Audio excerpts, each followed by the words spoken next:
I'm not the first free healer in the museum. No, the pioneers are. Perry Merrill, Roland Palmetto. I mean, these people were the first free healers, not me. Dick Hall, who has served over 40 years as the Pied Piper of telemark skiing, made movies, forged organizations, and conducted clinics from Alaska to Vermont.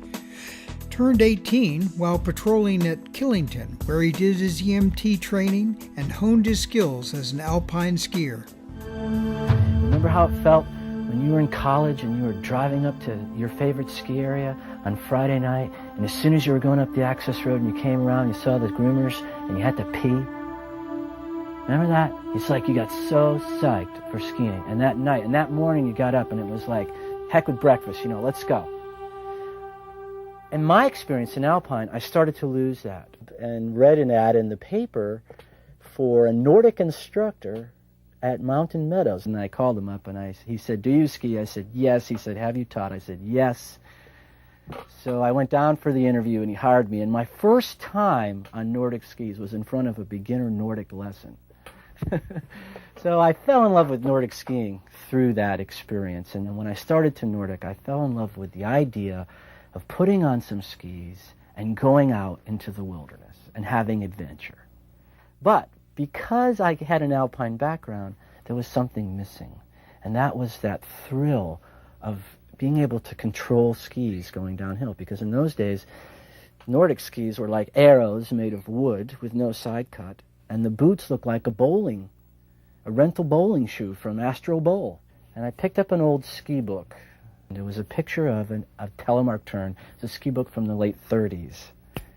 And I said, now there's an interesting looking turn. I've never seen that. And he has his heel up. So I went out and tried it. I got that swoop and I said, this is the missing link between Alpine and Nordic. That's what's so remarkable about the Telemark.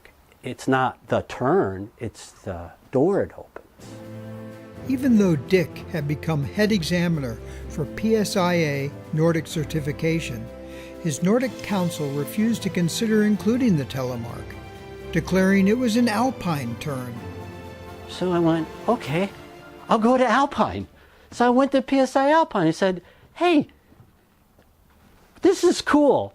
People are coming to my courses over in New York and on, all these places. I did some stuff for Leon Gorman at LL Bean and Phil Saviano, the outdoor program there. Everywhere I did them, like people came and they liked it. And they were just on Nordic gear. Alpine said, no, that's Nordic. So I said, okay, I'm done. So I left PSIA. I went from the certification chairman to non-member and started NATO.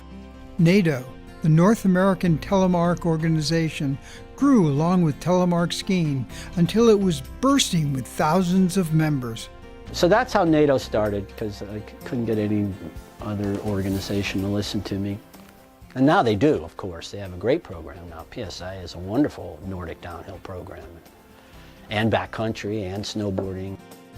Brandishing vast hiking boots with a square toe and a pair of thin white finished military skis with steel edges, Dick was turned away when he tried to ride the main chair at Stowe. And I said, do you know what the guys who made this place were skiing on? You know that trail, Perry Merrill, that you have up here, the Perry Merrill trail? Well, you know, that he designed that on equipment like this. There were no lifts when he went up there. I finally found a place to run a school. I went up to Mad River and I said, hi, Ken Quackenbush was the manager at the time. And I told him my idea, and he opened his drawer and he took a picture out of him, and because he knew I was coming. I told him on the phone what I was interested in talking to him about. A picture of him at the with a Middlebury sweater on in college making a telemark turn. And he said, sounds cool. And then one day I looked at my old Rossi Stratos alpine skis and I went, cripes, I'll just put a 3-pin on that. Then we started using old alpine skis with 3-pin bindings. Now the manufacturers who've been trying to at least put edges on their cross-country skis were going, wait a minute. So we were pushing the sport. The ski companies like Rossi were watching, and I started seeing alpine skis with telemark graphics. Okay, so all of a sudden you're looking at something you know is a TRS, or now it's a Black Widow Telemark, but it's the same ski. So they started figuring out that there was a market for it. So they were driving us now to get better, to use this stuff. People thought they were renegades and outside the box a little bit, you know. They still do.